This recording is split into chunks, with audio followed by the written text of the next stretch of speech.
And our final student presentation of the afternoon of the day is Erin VandeVen. Erin, go Erin!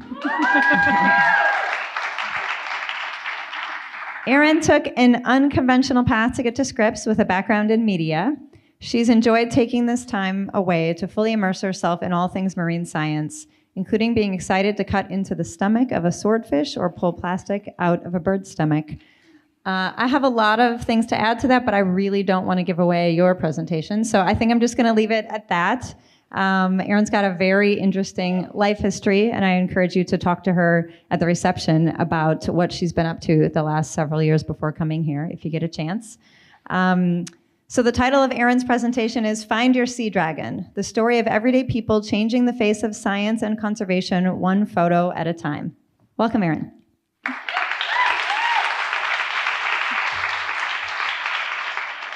Before I came to grad school, my life was Hollywood and storytelling because I'm a seasoned television producer. I've worked on a wide variety of shows and networks such as America's Got Talent, House Hunters, Netflix, and Discovery Channel, but more recently, Expedition X and Jack Osborne's Night of Terror. As their names in these photos suggest, I spent a lot of time in the paranormal and mythical worlds. So you can understand my shock when I came to Scripps thinking I was going to study marine life, and instead I dove headfirst into yet another mythical-looking creature. Meet the sea dragon. Despite their otherworldly appearance, they are an actual fish that's related to pipefish and seahorses. There are 3 known species. There is the weedy, the leafy, and the rare ruby sea dragon. All 3 are only found in one single place on this entire planet, and that is the Great Southern Reef that hugs the bottom half of Australia. Now, for my project, I traveled to Australia and the Great Southern Reef, and I crisscrossed the country to document and film a community science project called Seadragon Search. Seadragon Search invites anyone who gets in the water and photographs sea dragons to share their photos. And once shared, the team at Seadragon Search is able to utilize AI tools to help distinguish individual sea dragons. And by doing that, they're able to answer questions that haven't been answered, like population, life expectancy, and reproduction. The type of data that you can get from these photos will not only help conservation efforts for sea dragons, but they'll also help conservation efforts with the Great Southern Reef. Now, when I arrived in Australia, I quite honestly had no idea what my project or my film was going to be. I thought I would get a nice film about a really interesting looking creature, which in itself would have been great. But let me tell you, by day 2, I knew I had a totally different story to tell. It all started when I got a call from the project manager of Seadragon Search, Nerida, and she was telling me that there was really big sea dragon news in Perth. A leafy had been found, and apparently that's really rare. But through my jet lag, I didn't really understand what I was walking into or how big of a deal this actually was. Oops. Over the next few days, my colleague and I, Jen, dove headfirst in the sea dragon community, and we watched for days and nights as one diver after another went looking for this elusive leafy sea dragon. And every single diver, as soon as they came out, was as secretive as the next, whether they saw the sea dragon and if they did, where they found it, because they were all so committed to making sure to protect this tiny little fish. I was floored by the entire sea dragon community. I walked into this group of people who all on their own dime and all on their own time had the strongest commitment and love for the sea dragon.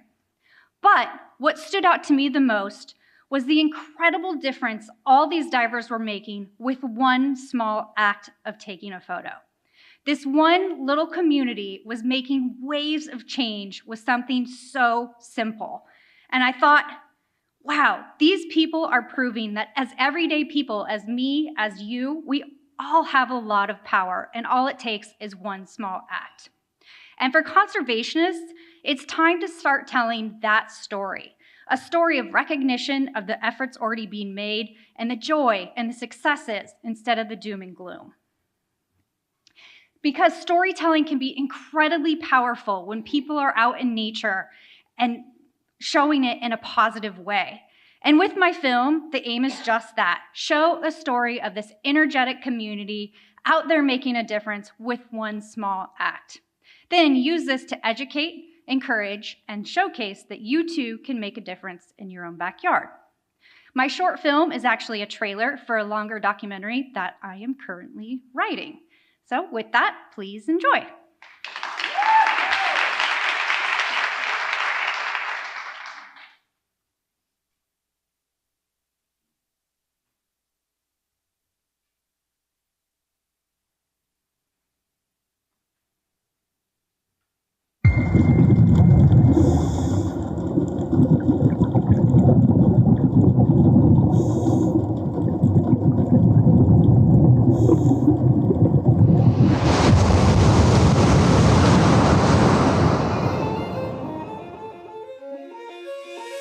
Joining me for this episode of the Sea Creatures podcast is Nerida Wilson.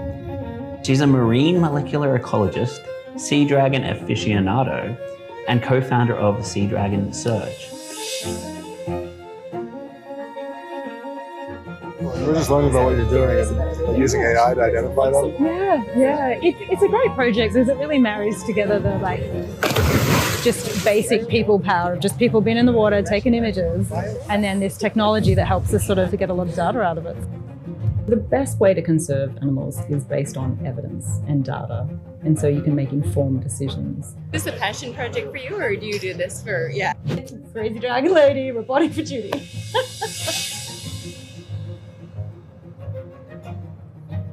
These are the best of the craziest of the divers, right?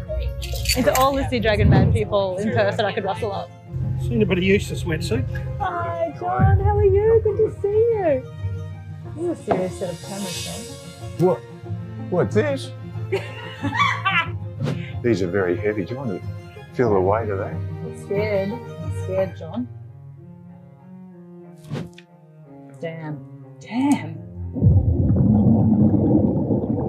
Okay, you have a choice of hobby, passion, or obsession. Okay, John. You've been talking to my wife. It's just I'm obsessed with things, and when I get obsessed with something, I'll just do it till I die. How often do you dive? Today, 4 times. I'm out.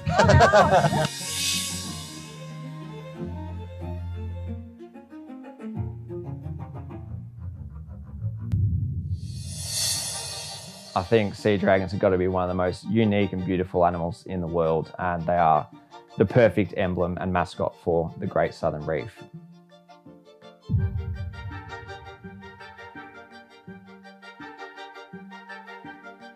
By protecting that one animal, you then protect all these other animals and the whole ecosystem, because you can't just save sea dragons. You've got to save their habitat, their prey, and even their predators. By uploading one photo, you're getting people involved, people are learning about it, people are caring about the species, and that leads to the protection of the whole ecosystem, and then hopefully the whole Great Southern Reef and the ocean in general. And that's where it all starts.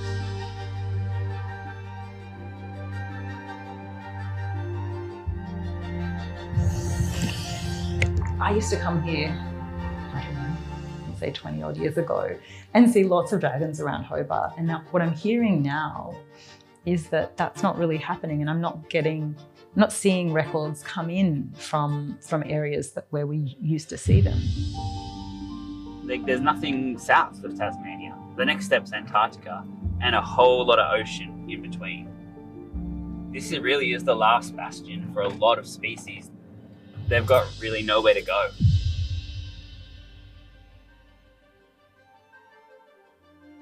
We've scoured that entire area.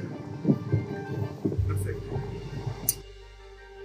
Can't even see the bottom really, can you? No. In 2022, we had massive flooding. There were sea dragons being washed up. I think there was over 200 sea dragons washed up. Did this storm make you worried that was going to happen again? Yes, it did. Is it poaching? I don't know. The only way we're going to stop that is by having more divers out there and catch them Yeah. Lots of people are out there in nature observing things that matter. It's just a little thing, but it leads to this huge movement. That was amazing. Yay! Oh, lovely. Yeah. As before she lost one of her top notches. With Dot, my favourite experience was that I could stop maybe a couple of metres away and she would approach me. She'd come over. She was a really... Sweet. Yeah, she was. Yeah. I do feel a bit sorry not to see them again. I do miss some of them. Success! My journey in getting to Australia was not a straightforward one. I was preparing to come over here and my father was diagnosed with cancer. And after he passed, I thought, you know, I'm gonna move to Australia and I'm gonna dive with sea dragons every chance I get, and I'm gonna make the contributions I can to the world. I mean, I have days where I think, what's the point? You know, we're fighting such an uphill battle. That if every single person on the world thought for one day, you know what, I can make a difference, imagine how much would be done in that one day.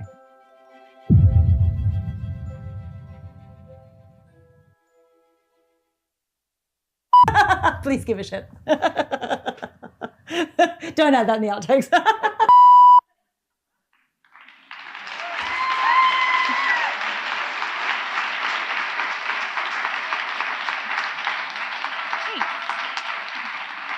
Thank you. I appreciate that. So as I was saying, this is a trailer, and the goal is to utilize this trailer to secure funding for an editor for the entire film. And once that happens, we will submit it to film festivals for consideration. Now, I wanted to leave you with this photo. Meet Van. This is the first sea dragon I ever saw in the wild when I was in Australia. I named him Van because Van symbolizes everything that the sea dragon search community stands for. Van is the nickname for my grandfather, who embodied all the same traits that I saw in the contributors.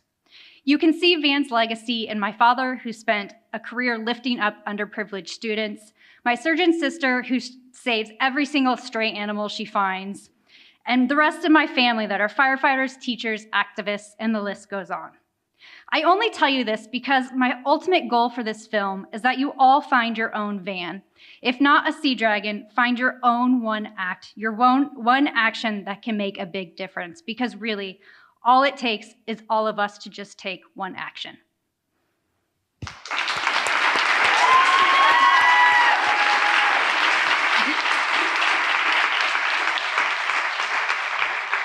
I have a lot of people to thank. First and foremost, thank you so much to the whole Sea Dragon search community. They welcomed us in with open arms, and I couldn't be more grateful. My capstone chair, Nerida, an ultimate science hero. I appreciate you putting up with me. Jen and her production company run Road Studios. Jen, on a 2-week notice, dropped everything and came to Australia with me. Greg and Patty, thank you so much for your time, guidance, and continued support. My cohort, Madison Churchill, who also provided graphics for my presentation, and the whole SIO community, my husband, my family, and my friends, and for my sister-in-law, Nicole, that we lost just this year. Nicole was my ultimate hype woman. Thank you all. And with that, I will open up to questions.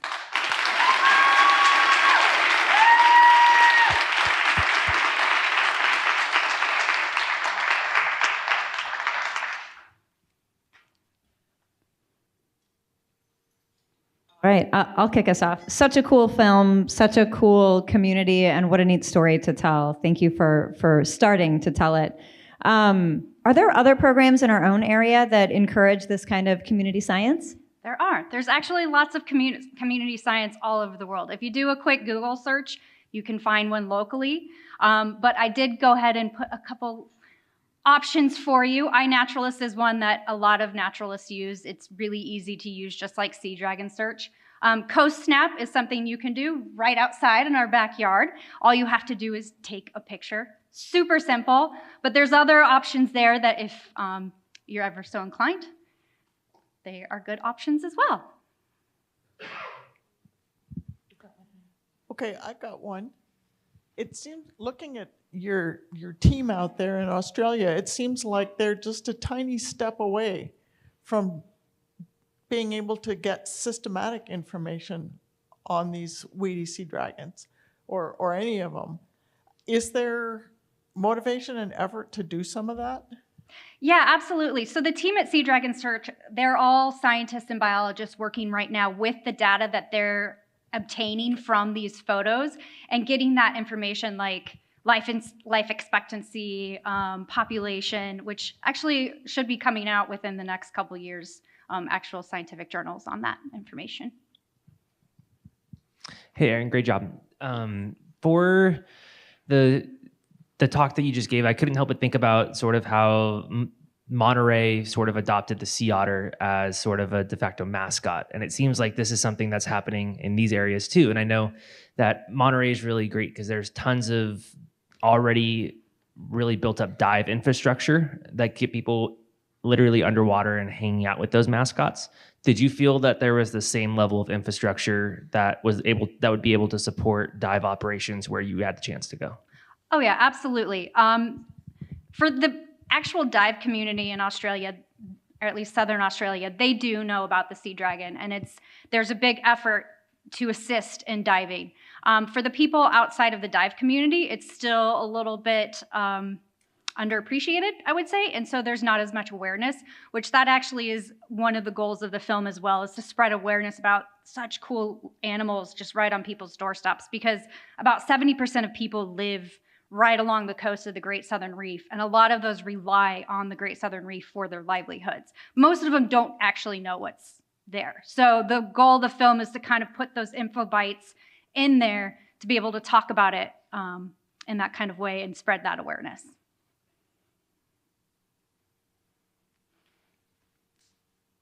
Why don't people know about the Great Southern Reef, and why isn't there funding for the Great Southern Reef in the same way that we hear about other parts of Australia? Yeah, good question.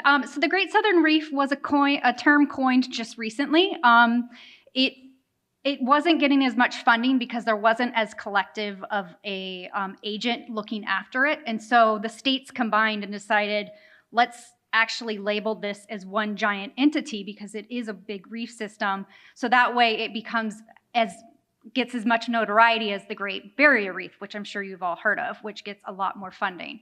So the goal in labeling it the Great Southern Reef was to ultimately get more attraction to it, get more people talking about it and understanding it, and hopefully change policy, sway decisions, things of that sort. Hi, amazing teaser. So as a media producer, I have a media question. If you think about a reality TV production, is its own kind of discipline that comes with its own training and a set of knowledges. And would love to hear you talk a little bit about how you brought that training into the production of this film. And I really appreciated the human dimension of this, that you focused on the community as much as you focus on the species itself. And it's not something I see a lot. I mean, I don't watch a ton of science documentaries, but it's an angle that I don't see featured enough. And just wanted to know how you brought some of that background training into the fold in this Yeah, film. sure. So when we started, like I said, I brought my colleague Jen, and I've worked with her on several different shows. And once we got there, I mean, we were constantly talking about what the story was going to be. And I've never really I've worked on one documentary before, but it was more like this, where we do what's called verite, which is filming scenes. And so between Jen and I, we just decided, you know what? Let's just film everything. Let's film from the second we get to places till the second we're done. So it was either I was using my regular camera or my cell phone. We always had a camera on people, and that's really kind of the way you do it in reality, is you are filming everything. And my ultimate goal is to kind of merge the two, where you're getting those really interesting bites about the real people. You're seeing Nerida as a real human and not just a scientist. And that's what I wanted to showcase, because that's what you get in reality versus a lot of documentary. And I wanted it was important for me to see them as everyday people, which came from reality, but in that scientific kind of perspective, so that you related to them a little bit more.